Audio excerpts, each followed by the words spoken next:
শুনেছি, আগামীতেও শুনবো, শুনতেছি। এত ওয়াজ শুনলাম, এত আলোচনা শুনলাম, কিন্তু আমাদের মধ্যে কোনো পরিবর্তন, কি বলেন, পরিবর্তন আছে কি? খুব বেশি কি পরিবর্তন দেখতে পাওয়া যায়?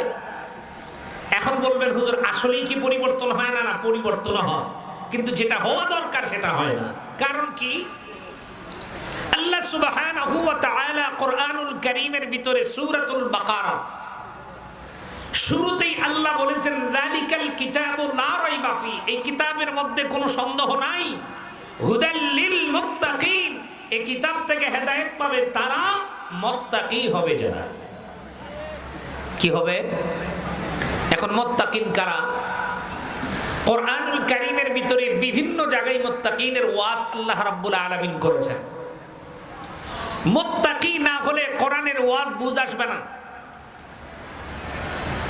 আমি একটা উদাহরণ আপনাদেরকে দেই। আমি অনেক মাহফিলে কথা বলতে গেলে বলি, মাদ্রাসায় যখন কোনো ছাত্র ভর্তি করতে যায়, বিশেষ করে আমাদের হাফিজিয়া বা কওমি মাদ্রাসায়, দেখবেন অভিভাবকরা গিয়ে বলে হুজুর আমার সন্তানকে এই মাদ্রাসায় দিতে চায়, আমি একটু জানতে চাই আপনাদের মাদ্রাসায় বাংলা ইংরেজি আছে কি? কি জানতে চায়? বাংলা ইংরেজি আছে কি? আচ্ছা, আপনারা বুঝে থাকলে বলেন, প্রাইমারি স্কুলে কি আমরা কখনো গিয়ে জিজ্ঞেস করেছি যে প্রাইমারি স্কুলে কি কোরআন শিক্ষা দেওয়া হয় কি? বলেন। তাহলে প্রাইমারি স্কুলে আমি একজন মুসলমান কোরআন শিক্ষার বক্তব্য জানতে চাই না? মাদ্রাসায় আসলে আমি বাংলা ইংরেজির কথা বলি, আসলে মাদ্রাসায় পড়াইতে আসলেও দুনিয়ার চিন্তা মাথার ভিতরে নিয়ে আমরা ঢুকি, কিন্তু কোরআনুল কারীম শিখতে হলে, কোরআন সুন্নাহ জানতে হলে, পড়তে হলে একমাত্র আল্লাহর সন্তুষ্টি অর্জনের লক্ষ্যেই শিখতে হবে। কথা কোন ঠিক কিনা? কোরআন সুন্নাহর আলোচনা দিয়ে আমাদের লাভ কি আর লস কি, এটা একটু বোঝানোর জন্য আপনাদেরকে বলি। এখানে একটা লাইট জ্বলতেছে, লাইট। বলুন তো এখানে যতগুলো লাইট আছে, লাইটের চাইতে মানুষের সংখ্যা কম না বেশি? মানুষের সংখ্যা বেশি।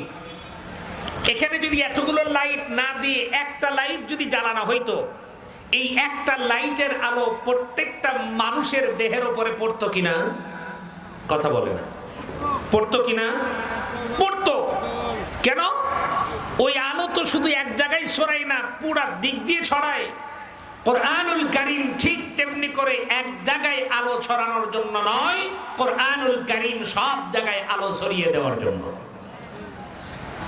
আমরা এই কোরআন সুন্নাহ শেখার কারণে, আলোচনা শোনার কারণে লাভ কি হয়? খুব ভালো করে বুঝবেন, আমাদের বাংলাদেশের চাইতে বিদেশিরা শিক্ষিত কম না বেশি?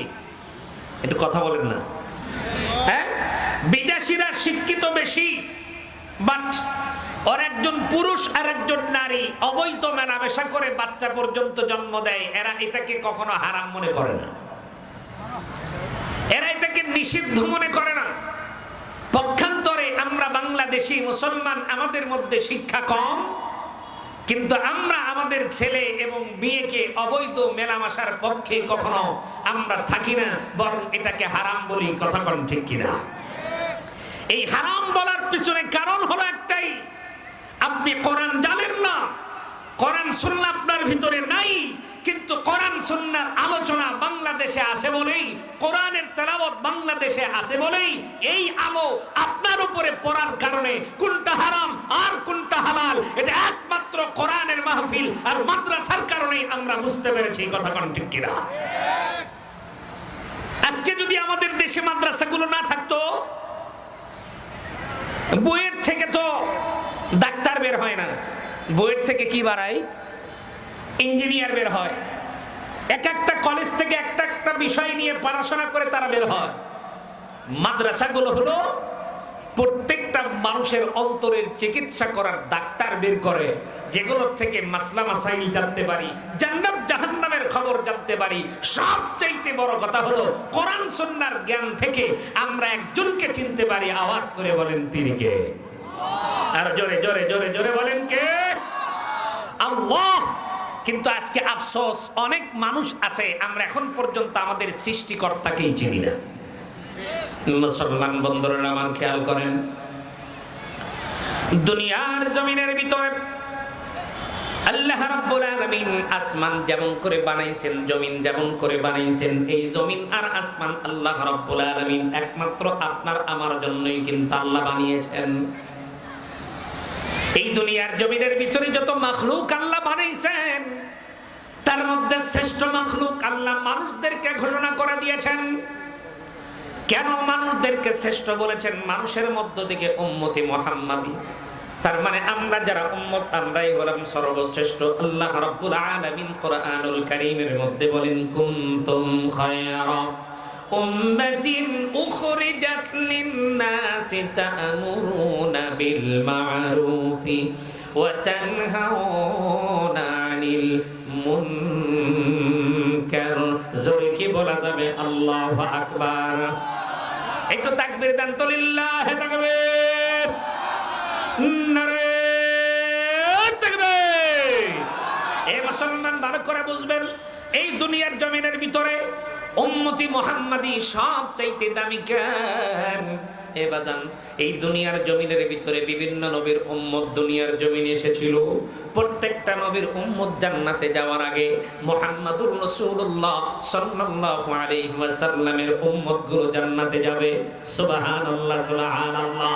আমার আপনার নবী জনাবে মুহাম্মাদুর রাসূলুল্লাহ সাল্লাল্লাহু আলাইহি ওয়াসাল্লাম যতক্ষণ পর্যন্ত তিনি জান্নাতের পারমিশন না পাবেন, দুনিয়ার জমিনের অন্য কোন যারা নবীরা এসেছেন কোন নবী আল্লাহর জান্নাতে যাবে না।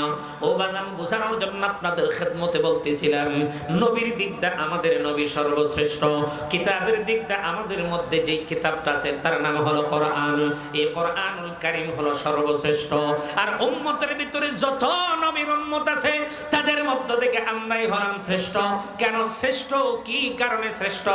এই শ্রেষ্ঠত্ব অর্জন করার কারণ হলো দুইটা। এক নাম্বার হলো সৎ কাজের আদেশ করা, আর দুই নাম্বার হলো অসৎ কাজে বাধা প্রদান করা। কথা কোন ঠিক কিনা? এই জমিনের ভিতরে নামাজের দাওয়াত দেওয়া সহজ, হজের দাওয়াত দেওয়া সহজ, যাকাতের দাওয়াত দেওয়া সহজ। ও মুসলমান, কিন্তু এই দুনিয়ার জমিনের ভিতরে আপনি নামাজের দাওয়াত দেবেন, অসুবিধা নাই, হজের দাওয়াত দেবেন, অসুবিধা নাই, যাকাতের দাওয়াত দেবেন, অসুবিধা নাই। কিন্তু মুসলমান, এই জমিনের ভিতর থেকে যদি সুদ ভিত্তিক অর্থ ব্যবস্থা বাতিল করতে চান, আমি আপনার হুজুরের বয়ান দিয়ে কিন্তু সুদ ভিত্তিক অর্থ ব্যবস্থা বাতিল হবে না। বুঝা থাকতে বলেন ঠিক কিনা? আমি আব্দুর রহমান শুধু নই, এই দুনিয়ার জমিনের ভিতরে অসংখ্য আলেম ওলামা বক্তব্য দিয়েছেন। আল্লামা দেলোয়ার হোসেন সাইদি রহমাতুল্লাহ আলাইহি তিনিও বক্তব্য দিয়েছেন, শফি রহমাতুল্লাহ আলাইহি তিনিও বক্তব্য দিয়েছেন। অনেক বড় বড় আকাবির, আশরাফ আলী থানভী রহমাতুল্লাহ আলাইহি, অনেকগুলো আলেম ওলামা কাবির যারা চলে গেছেন, প্রত্যেককেই তো বয়ান করলেন। এখনো কিন্তু বয়ান হইতেছে, এখনো আলোচনা হইতেছে। প্রত্যেকটা দিন প্রত্যেকটা বক্তার বিভিন্ন জায়গায় আলোচনা, এত আলোচনা, এত বক্তব্য, কিন্তু এখন পর্যন্ত নারীদেরকে পর্দার মধ্যে আনতে পারলাম না। এত বক্তব্য হওয়ার পরেও সুদভিত্তিক অর্থ ব্যবস্থাকে বাতিল করতে পারলাম না। তার মানে মুসলমান, শুধু ওয়াজ দিয়ে কাম হবে না। আপনাদেরকে আমি আল্লামা মামুনুল হক সাহেব হুজুরের বয়ান একটা নকল করে আপনাদেরকে শোনাই। হুজুর একটা টকশোর ভিতরে আলোচনার মধ্যে বলতেছিলেন, আমরা তো অনেকেই হয়তো বগুড়ার দইয়ের হয়তো গল্প শুনলাম, বগুড়ার দইটা বড় ভালো, বগুড়ার দইটা বড় মিষ্টি, খাইতে বড় সুস্বাদু। হয়তো আমরা এই জায়গার মধ্যে বসে বসে বন্ধুরে আমার বগুড়ার কোনো মিষ্টির গল্প আপনাদেরকে শোনাইলাম, মিষ্টির গল্প শোনাইলাম, লাড্ডুর গল্প শোনাইলাম, দইয়ের গল্প শোনাইলাম, খিরসার গল্প আপনাদেরকে শোনাইলাম, কিন্তু এখন পর্যন্ত আপনাদেরকে দই খাওয়াইতে পারি নাই, খিরসা খাওয়াইতে পারি নাই, মিষ্টি খাওয়াইতে পারি নাই, লাড্ডু খাওয়াইতে পারি নাই। এখন আপনারা বুঝে থাকলে বলেন তো, আপনারা কি স্বাদ বুঝবেন? আপনারা তো মিষ্টির বর্ণনা শুনেছেন, মিষ্টি বড় সুস্বাদু, মিষ্টি টিভি দিলে কি সুন্দর নরম, মুখের ভিতর দিলি মিলে যায়, সব কিছু শুনলেন, কিন্তু এখন পর্যন্ত মিষ্টিটা আপনার খাওয়া হয় নাই। আজকে কোরআন সুন্নাহর বক্তব্য আমরা শুনতেছি, ঠিক ওই মিষ্টি যেমন না খাইয়া মিষ্টির মজা বোঝা যায় না, ঠিক তেমনি করে কোরআন সুন্নাহর আইন সমাজে বাস্তবায়ন না হওয়া পর্যন্ত কোরআন সুন্নাহর মজাও বোঝা যাবে না। কথা কোন ঠিক কিনা?